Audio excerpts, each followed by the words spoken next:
La dictadura cívico-militar, que se inició con el golpe de Estado del 27 de junio de 1973, aplicó una política sistemática de represión a los opositores basada en la tortura, la prisión y la desaparición forzada. A 40 años del golpe de Estado, esto es lo que la dictadura nos dejó. Este capítulo se lo dedicamos a los derechos humanos.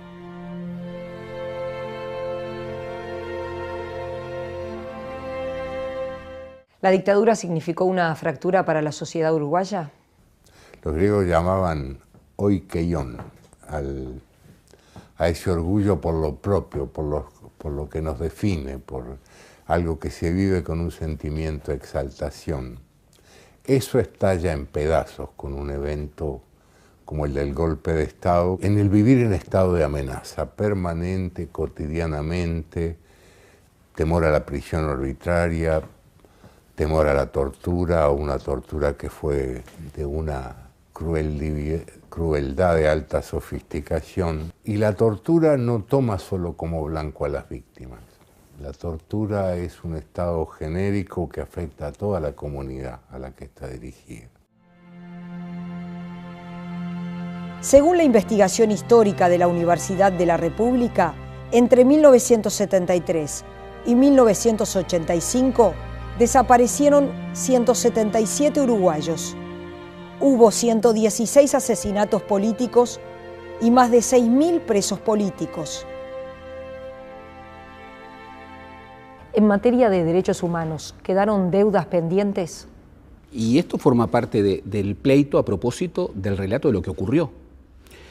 Los militares y muchos civiles, algunos que apoyaron la dictadura, otros que no, bueno, han planteado que lo que hubo fueron, desviaciones, fueron excesos que no involucraron ni al Estado ni a la institución Fuerzas Armadas. Es un grave error, no es cierto. Lo que hubo en el Uruguay, como hubo en las otras dictaduras de la seguridad nacional, fue la práctica sistemática e institucionalizada del terrorismo de Estado. Que yo no creo que sea el único terrorismo, pero que sin duda es el peor de todos, porque lo perpetran los agentes del Estado.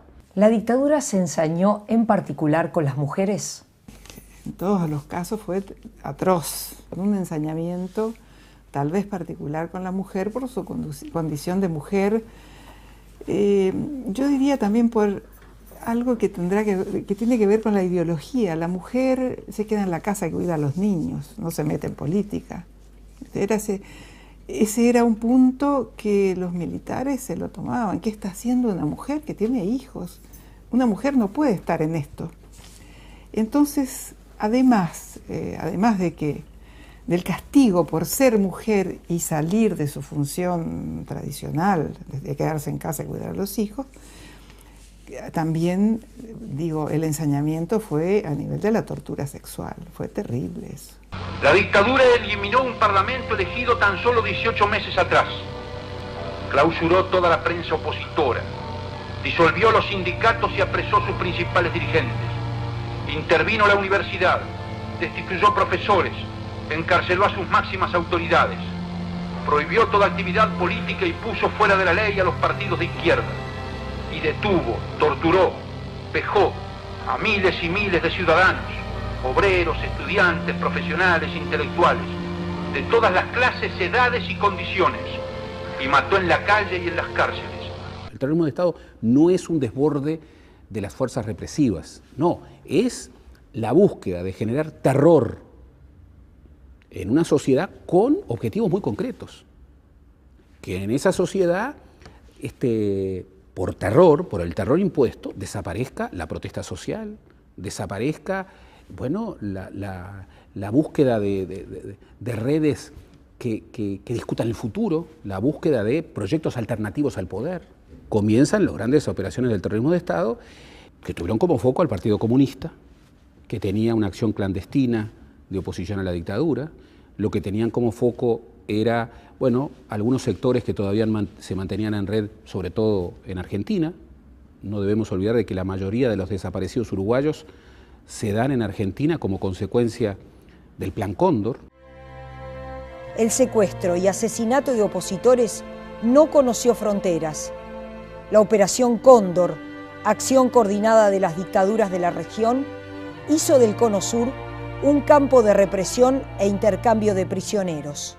Cuando Ferreira Aldunate denuncia en el Parlamento norteamericano, en el Congreso, los atentados a los derechos humanos, el embajador norteamericano que estaba en Montevideo va allá y dice: no, en realidad Uruguay fue un país que pasó por una instancia de agresión comunista muy fuerte y entonces eso obligó a tomar medidas duras, pero ahora la situación se está normalizando, y acababan de asesinar a Miguelini Gutiérrez Ruiz. Era allí, octubre del 76. Yo estaba en Montevideo, una hermana mía que vivía en Argentina en ese momento estaba en Montevideo. Cuando yo llego al liceo me dice lo de mi padre y además ella anuncia que es muy difícil que aparezca. La autopsia da que no fue muerto enseguida, que él, Gutiérrez Ruiz, Rosario Barredo y Willy Huailot fueron asesinados 48 horas después que su secuestro. Y a partir de allí, bueno, es un cambio radical en la vida para ustedes. Sí, es un cambio radical en la vida para nosotros y para todo el país. Mi hermano Selmar siempre dice, no le estoy robando en esto algunas anécdotas de él, pero dice que mi padre, cuando se le decía tenés que irte de la Argentina, él decía: cuando se desate el horror va a haber alguna señal que nos lo indique, y ese será el momento. Lo que nunca pensó que la señal del horror era su propio asesinato, y el de Gutiérrez Ruiz, por supuesto. Y yo creo que la dictadura evaluó lo mismo que puede haber evaluado mi padre, que mi padre preso en Uruguay, con la dimensión política que había tomado, era muy difícil que la dictadura soportara eso, y entonces tomaron la decisión de asesinar. La dictadura tuvo un momento pico en esa práctica sistemática del terrorismo de Estado, años 75, años 76. Allí tenemos los peores momentos del terrorismo de Estado, los peores momentos del Plan Cóndor, el mayor número de las desapariciones, la práctica indiscriminada de la tortura, los grandes operativos de prisión. No eran cárceles humanizantes, eran cárceles destinadas a destruir la resistencia, a quebrar la constelación subjetiva. En algunos casos lo lograron. Y la tortura de esa magnitud y de ese carácter se difunde como una enfermedad contagiosa. Es por eso que yo digo que no hay sociedad fracturada entre afectados e indemnes, porque no hay indemnes. Porque vivir estado de amenaza, tomemos conciencia de ello o no, nos ha afectado a todos de muy distinta manera, en muy distinto grado. ¿Fuiste a visitar a tu padre al penal de Libertad? Lo fuimos a ver en todo el país, lo fuimos a ver a cuarteles de Flores, lo fuimos a ver a la policía, y después la Cana Grande, que él está un año desaparecido, que es el año que lo están torturando, y después nos dejan visitarlo por primera vez en el cuartel de La Paloma de Artillería, en el Cerro, que es una visita que yo no voy a olvidar más. Y hicieron formar todo el cuartel para que pasaran por adelante una mujer con 2 niños chiquitos de la mano. Y le dieron la orden a los soldados de que golpearan el piso con las botas mientras nosotros pasábamos por adelante. Y me acuerdo que mi mamá nos dijo: no tengan miedo, denme la mano y no tengan miedo. Y nosotros fuimos de la mano de mamá y tratamos de no tener miedo. Y llegamos a la visita y papá era irreconocible. Lo tuvieron que traer en brazos para que llegara porque no podía caminar. Le faltaban las uñas de las manos, sudaba cuando hablaba del esfuerzo que tenía que hacer para hablar, porque pesaba 40 y pocos kilos, estaba destrozado. Y era una mesa más grande que esta, con soldados de guardia alrededor. No nos dejaban tocarlo. Y mi hermano, que era más chico que yo tenía 9 y Daniel tenía 3 menos, así que tenía 6, cuando vio a mi padre así, tuvo la reacción que tiene cualquier niño, supongo, y le fue a querer dar un caramelo. y le sacaron el caramelo de la mano y se lo pisaron en el piso porque no se le podía entregar sustancias extrañas a un subversivo. ¿Escuchaste historias de maternidad en cautiverio? Sí, sí, sí. Estas mujeres que estuvieron en prisión y estuvieron con sus hijos, algunas tuvieron a sus hijos en prisión, durante la prisión, el parto, estaban embarazadas cuando vieron. Y creo que hay algo muy, muy intenso justamente en que sea la maternidad de las mujeres, en el sentido de yo diría, la fuerza vital que trae consigo la maternidad y la defensa del bebé, porque el parto lo hacían en condiciones terribles, habiendo sido golpeadas antes. Y, digamos, todas tuvieron a su hijo, sin embargo, ¿no? En medio de ese horror, encadenadas, golpeadas. Hay testimonios terribles de las mujeres que la sala de partos estaba en el 3er piso y no podían usar el ascensor. Digamos, en trabajo de parto avanzado tenían que subir las escaleras, 3 pisos o 4.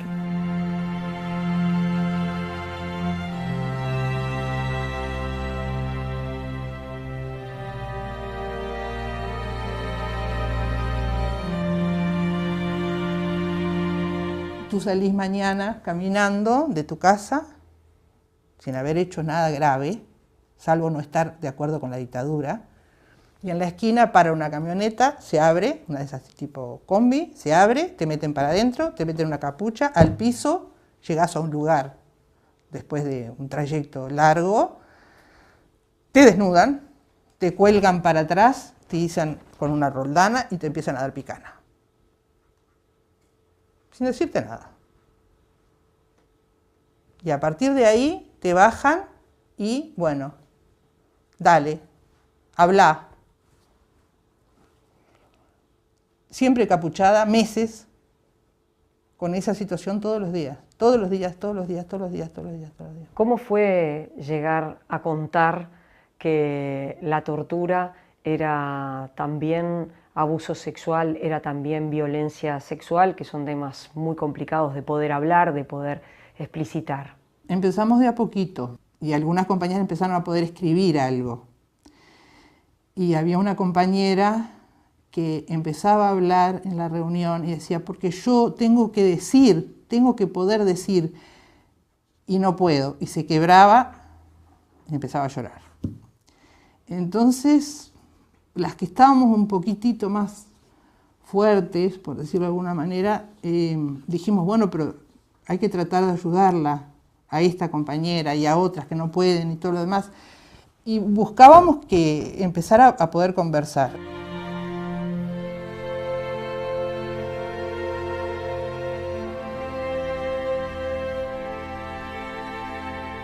Yo dejé de ver a mi viejo a los 11 años. Entonces, ¿qué recuerdo yo de mi viejo? En realidad es la construcción a partir de los relatos. Y lo increíble de eso es realmente cómo vos construís el personaje en base a lo que vos viviste y a lo que te contaron. Y hay un punto en que ya no sabés si vos lo viviste o te lo contaron. ¿Cómo fue la vida tuya, de tu familia, después de la desaparición de tu padre? Ahí hay una figura central, que lo fue desde siempre. Son los Edipos. Pero mi vieja fue una tipa formidable. El personaje público es mi viejo. Al lado, adelante de ese personaje público, hay una mujer que banca todo. Yo quiero que consideres un minuto nomás lo que es para una mujer. Mi vieja era del 26, o sea, tenía 49, 50 años en ese momento. Se queda con 2 chiquilines, uno de 11 años y otro de 13 años, sola. Alguna vez me han preguntado, ¿y cuándo te convenciste de que tu padre no volvía? No sé cuándo. En realidad es un proceso, no hay un día que vos decís, ya no vuelve. Empezás a construir la vida con esa posibilidad. Cómo empezás a generar los procesos de aprender a vivir con eso, de seguir viviendo, porque estás condenado a seguir viviendo.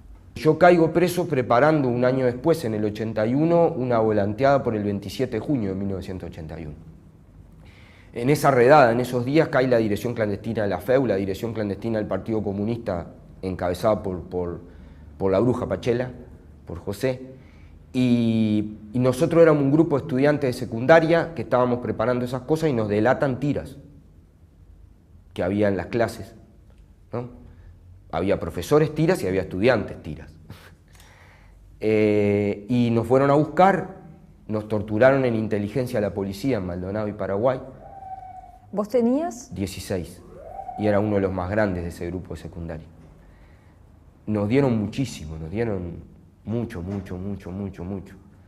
Nos preguntaban por un mimeógrafo donde se hicieron los volantes, por un arsenal de armas que ellos mismos sabían que no existían y que no teníamos la menor idea. Y hubo como 2 etapas en la tortura. Una fue con la policía y la segunda fue cuando llega el ejército, encabezada por un señor muy famoso que es el Pajarito Silveira, donde el cambio brusco en la tortura fue que fueron permanentes las violaciones a partir de ahí. La organización sistemática de las violaciones a hombres y mujeres todos los días y muchas veces al día. Hubo momentos en que solamente iban a violarnos.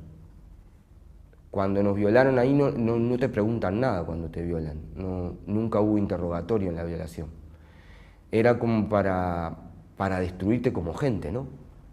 Para hacerte sentir la piltrafa humana, para destruirte como ser humano, para no construir nada posterior.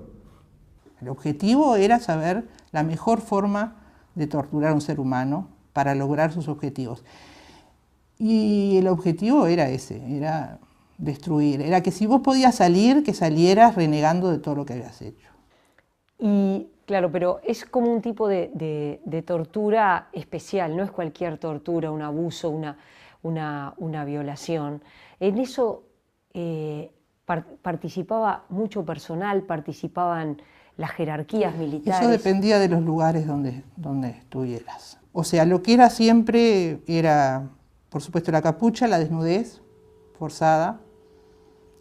Siempre te torturaban desnuda y ahí en la tortura había todo tipo de cosas, violaciones con la picana, por ejemplo, bueno, lo que ya está hablado con animales, con distintas cosas.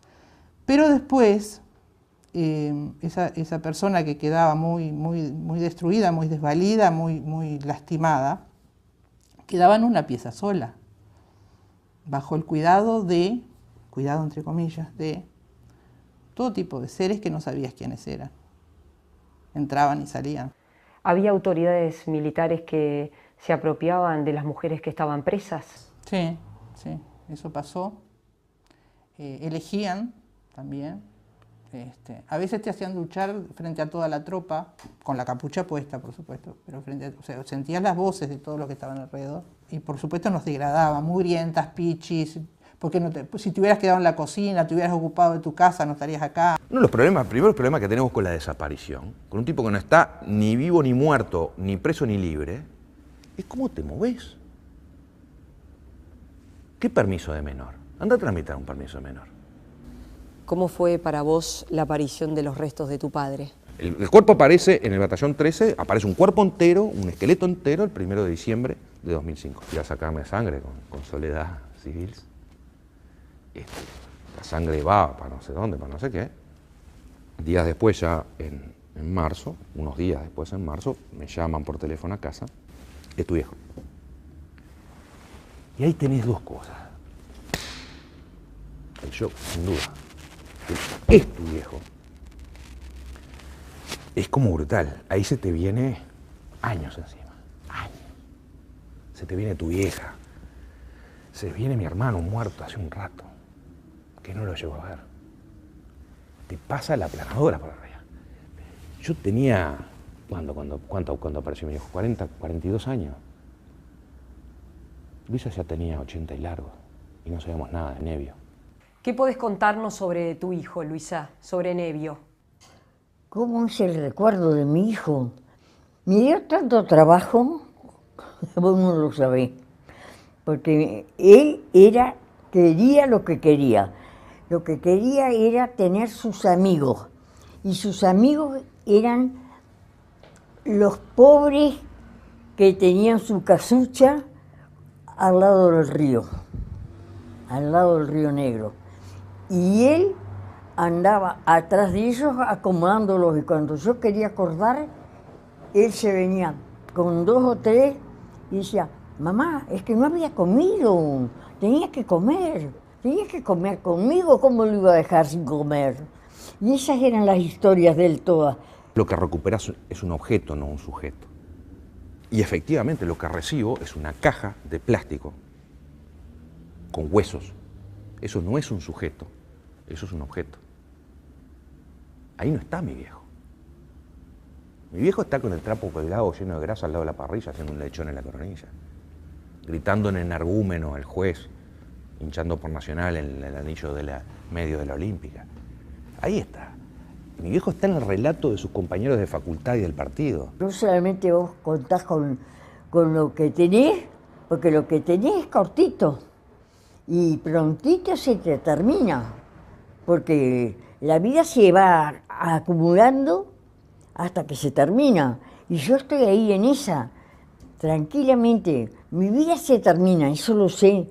En la urna de los huesos hay una media. Ahí sí está mi viejo. Yo nunca vi los huesos de mi viejo cuando mi viejo estuvo vivo, pero la media sí, y me la puse. Y me la puse cuando era niño. Y andaba en los zapatos de mi viejo como cualquier niño anda en los zapatos de su viejo. Nunca le viste los huesos a tu viejo.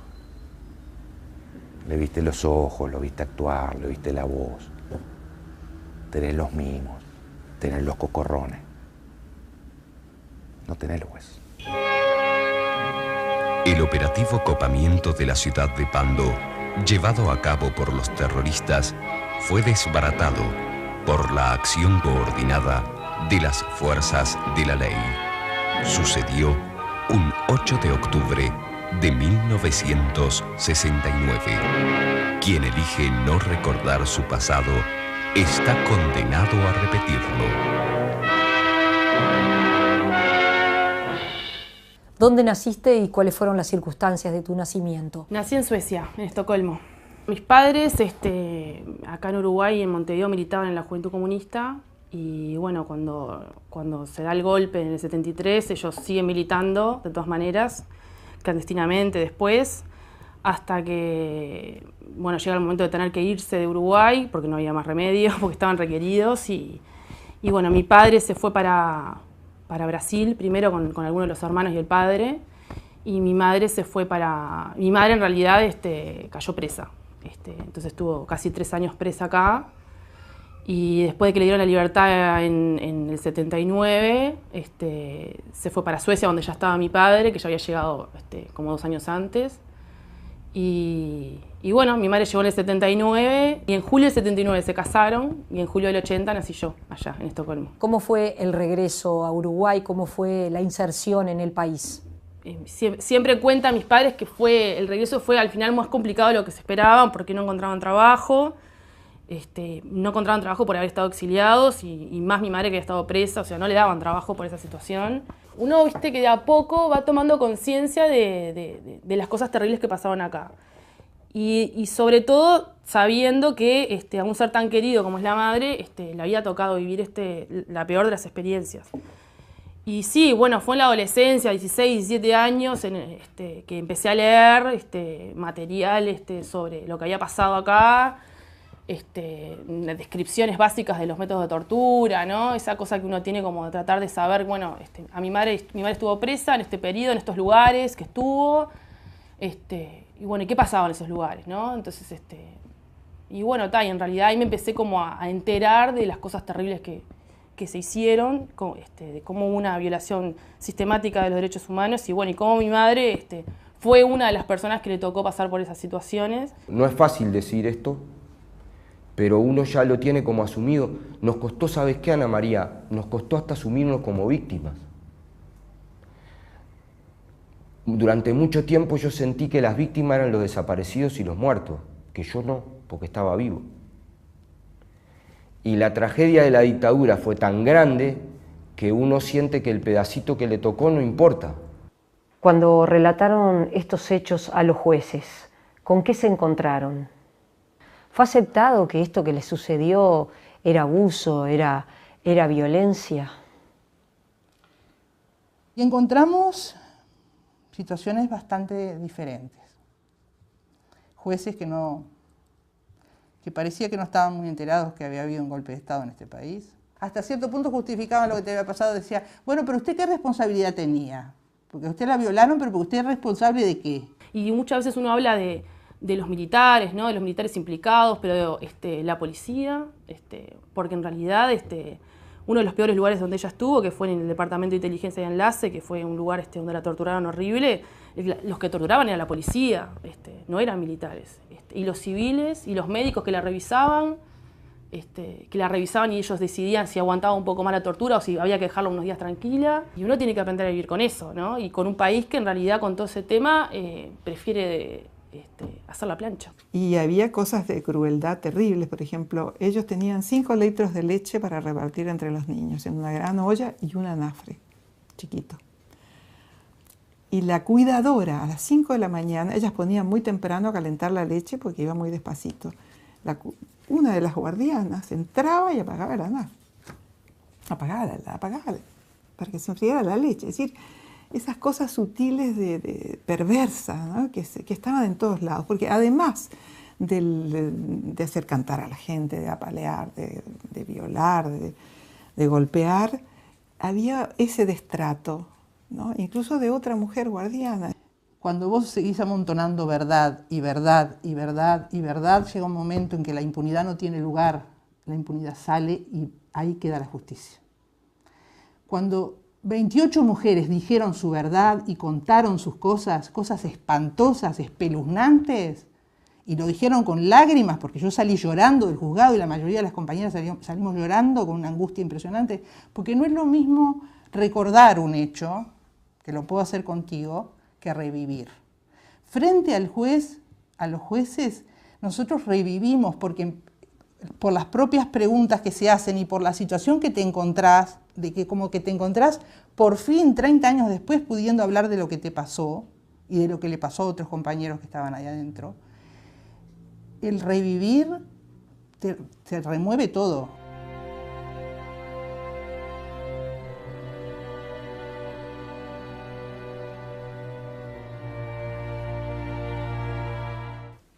¿Cuál fue la herencia que la dictadura nos dejó? Una de las herencias que dejó la dictadura es transformar esa diversidad en una cosa de polaridad, de amigo, que es la gente como uno, la gente como yo, y de enemigo, el que no es como yo. Ese crear un mundo binario de buenos y malos, de enemigos, de adversarios, esa supresión de la diversidad por la creación de un supremo bien en un lado y de un supremo mal en el otro, creo que es una herencia que afecta largamente la mente de los uruguayos de la postdictadura. Creemos que es necesaria la memoria para nuestro país, que es necesaria la memoria de lo que pasó en toda Latinoamérica con las dictaduras. Y creo que va a haber más Nevios, más Raúles, más Luis Eduardo, más muchos nombres que me vienen a la cabeza de los desaparecidos, para que sus nombres nos traigan del recuerdo que no se nos va a ir de todo lo que hizo aquella juventud, que lo único que buscó era un mundo mejor para todo el Uruguay, luchando siempre para que nunca más pase lo mismo en nuestro país, que nunca más no sea una palabra, que nunca más sea el nunca más desaparecidos y dictaduras en Uruguay. Esa es mi manera de pensar. Cuando esos que dicen borremos con la amnesia y la amnistía y fabriquemos un futuro, lo que legamos a las generaciones es decir, bueno, hubo crimen, hubo horror, pero no importa. La trivialización del crimen es la peor herencia que podemos dejar los que vivimos este periodo a las generaciones que llegan.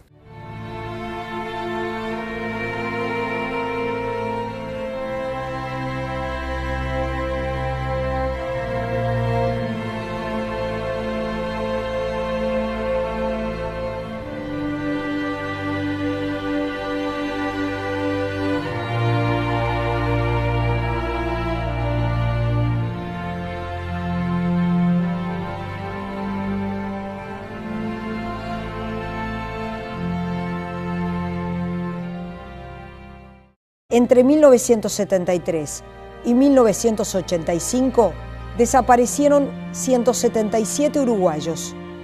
Hubo 116 asesinatos políticos y más de 6.000 presos políticos.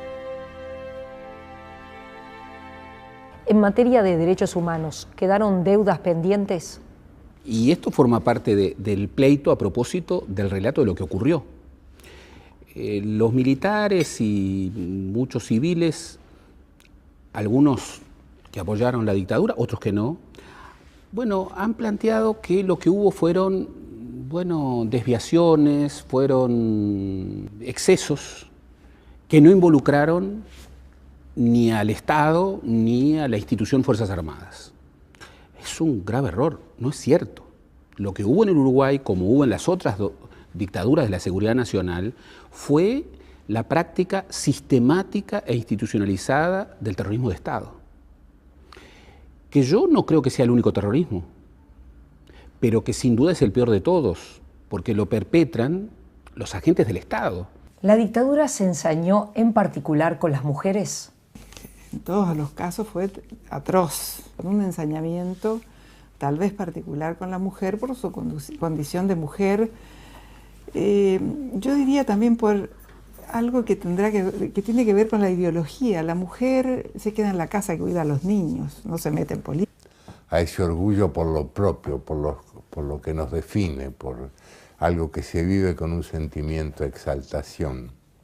Eso estalla en pedazos con un evento como el del golpe de Estado, en el vivir en estado de amenaza permanente, cotidianamente, temor a la prisión arbitraria, temor a la tortura, o una tortura que fue de una crueldad de alta sofisticación. Y la tortura no toma solo como blanco a las víctimas. La tortura es un estado genérico que afecta a toda la comunidad a la que está dirigida. Según la investigación histórica de la Universidad de la República, ese era un punto que los militares se lo tomaban. ¿Qué está haciendo una mujer que tiene hijos? Una mujer no puede estar en esto. Entonces, además del castigo por ser mujer y salir de su función tradicional, de quedarse en casa y cuidar a los hijos, también, el ensañamiento fue a nivel de la tortura sexual. Fue terrible eso. La dictadura eliminó un parlamento elegido tan solo 18 meses atrás. Clausuró toda la prensa opositora. Disolvió los sindicatos y apresó a sus principales dirigentes. Intervino la universidad. Destituyó profesores. Encarceló a sus máximas autoridades.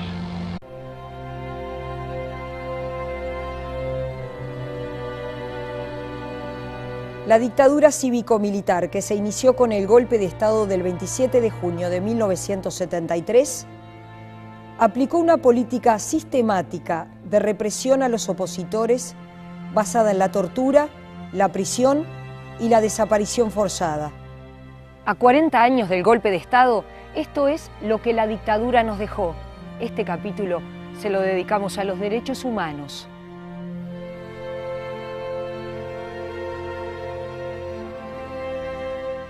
¿La dictadura significó una fractura para la sociedad uruguaya? Los griegos llamaban oikeion al